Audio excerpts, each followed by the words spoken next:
இயக்குனர் இயக்குனருடைய வி சேகரனுடைய மரணம் வந்து உண்மையிலேயே ரொம்ப ஒரு மனசுக்கு சங்கடமான ஒரு செய்தியாகும். ஏன்னு கேட்டால் உச்ச நட்சத்திரங்களை வச்சு அவர் டைரக்டர் ஆகலை, உச்ச டைரக்டர் ஆனார். அவ்வளோதான்.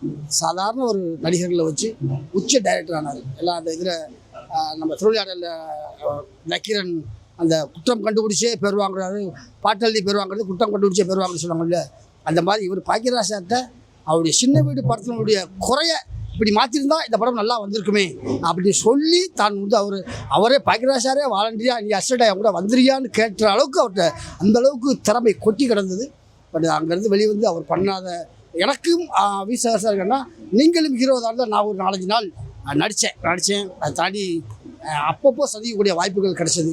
மிகப்பெரிய இயக்குனர். இன்றைக்கி நாங்கள் வடிவேல் குரூப்புன்னு சொன்னால் கூட அப்படிப்பட்ட வடிவேல் சாரை உருவாக்குறது அவர் தான் அப்படி சொல்லலாம்.